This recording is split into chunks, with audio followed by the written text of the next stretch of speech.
So the year 2023 has come to an end. As at the conclusion of any period, it is customary for us to reflect on the outcomes. Based on my understanding of human psychology, the results are likely not to be the most comforting. We always aspire to achieve more, to reach beyond our limits. Even if over these 365 days we have made significant progress towards our goals, there still remains a certain emptiness within, as if all this time has been spent in vain. This is typical of human thinking. However, there is no need to linger in such a state, as it can be changed. In this video, I would like to share with you how to make the coming year the most effective and happy one. I believe this is the primary goal of our lives, finding the right balance between success and happiness, that essential harmony between yin and yang. Through simple examples, I will introduce you to methods that will help guide you in the right direction. I will also explain the concept of the philosophy of water and how it can lead to success in 2024. Firstly, it's important to understand that our life is a compilation of various elements, often representing needs. While Maslow's hierarchy comes to mind, I find its use impractical when it comes to life success strategy. In my opinion, the Wheel of Life is a better tool in this situation. Through it, you can easily examine key areas that will help make the next year the most successful. The wheel consists of 8 zones: health, personal growth, family, spirituality, leisure, finances, career, and relationships. Personally, I also include self-awareness in my wheel. I'll explain more about this later. Consider this wheel as your guide for 2024. It may look both simple and simultaneously unclear to you. When I first started trying this practice, I faced some challenges. To make it easier for you, I will explain my working mechanics with this wheel. First, choose a zone, let's say health. Then set a strategic goal. By strategic goal, I mean a goal that is not a final point, but has a generalized character. Such goal setting influences your personal perception. For example, if your goal is to lose 10 kilograms, you will likely lead a sedentary lifestyle for 9 months and then drastically change all your eating habits for the last 3 months. You may achieve the goal of losing 10 kilograms, but will you be happy with it? Probably not. Taking a brief detour into the biochemistry of our bodies, I'll warn you that your body will inevitably gain back those 10 kilograms soon. That's how our bodies work. To avoid such a fate, set a goal to get in shape. This broad endpoint makes your goal universal. Perhaps you will lose 7 kilograms, but also reduce subcutaneous fat and harmful cholesterol levels. Furthermore, it is easier to create a detailed plan of action under such a broad goal. Break down your strategic plan into local tasks, spreading out the elements from the big basket. This may include morning runs, gymnastics, strength training, and sleep. All these elements are closely correlated with your strategic goal and bring you closer to success. The main task is to maximize the number of small daily victories. Instead of watching a series, go to bed. Prefer morning stretching to an extra 15 minutes in bed. Sometimes it's challenging to do this in the moment, but always change your perspective. While lying in bed, you may think it's warm and cozy, and it's better to stay a little longer. But imagine yourself at the end of the year, analyzing the path you've taken. Would you choose to laze in bed in that case, or take that small step towards achieving your strategic goal? Breaking down the one war into local victories and battles will help you take small steps towards your well-being. Similar practice in creating a strategic plan and breaking it down into small daily and weekly victories should be applied to each zone. It's worth noting that the wheel consists of both material and non-material zones. Finance, career, personal growth, and health fall into the material category. You can observe progress in climbing the career ladder, increasing income, or count the number of books read. However, it's unlikely you'll be able to evaluate your spiritual advancements or improvements in family relationships materially. Therefore, it's crucial to focus more on work in these areas. Set clearer goals in these zones so that at the end of the year, you don't feel emptiness in these parts. Human consciousness is straightforward.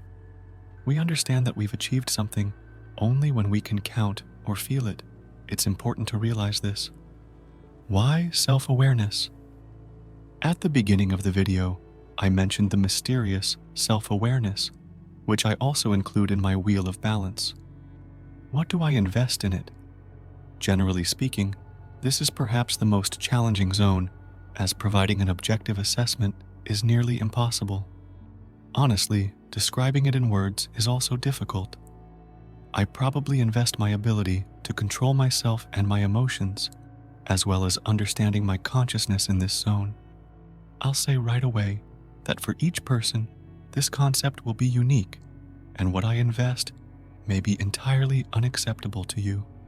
When I started searching for myself, I realized that the most important thing is the ability to reflect on my actions.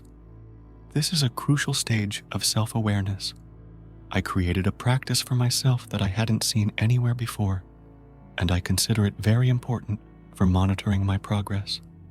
All you need for this is a sheet of paper, folded in half. Then think about a situation that happened to you and caused you stress. It could be a conflict at work, a disagreement with your spouse, or any other event. Write it down fairly accurately on one side of the folded sheet. Clearly outline all the elements related to this event, place, time, atmosphere, your psychological state before the event. On the other side of the sheet, write how you behaved in this situation. Detail your actions as well. Create a folder for such sheets.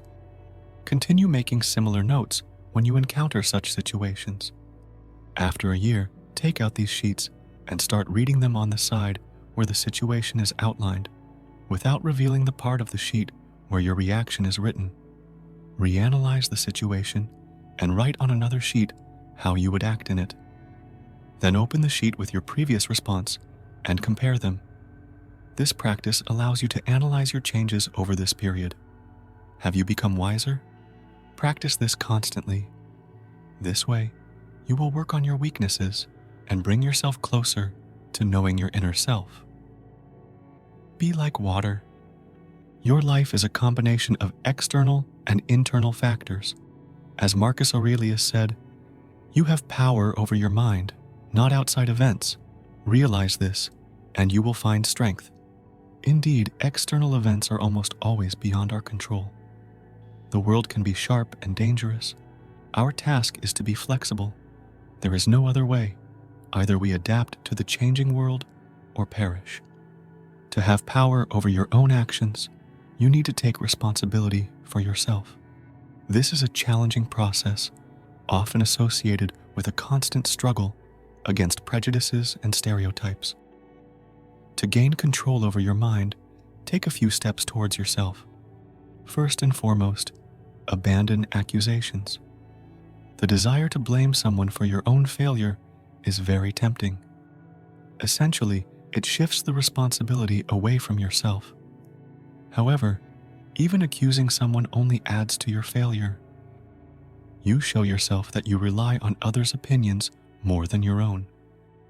Admit that blaming both yourself and others is non-constructive and pointless. The position of blame allows you to remain inactive and shields you from disappointments. By shifting the burden of responsibility onto others, you close the door to an objective analysis of the situation. In doing so, you block the path to your own development. Yes, sometimes the people around us are indeed to blame for something. This is especially true when we are in a state of dependence on other people. Parents may not provide us with a good education or may instill certain complexes. A boss may unfairly evaluate your merits and promote a friend on the career ladder instead of you. However, it is essential to focus not on the unfairness of fate towards you, but on your perception of what has happened. If your parents didn't give you a good start, it might be your destiny to independently pave the way to success. If your boss didn't give you a promotion, demonstrate that he lost out. Such actions bring you closer to your goals and prevent you from being stuck in destructive thoughts.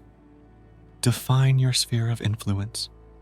In this matter, you should be completely honest with yourself.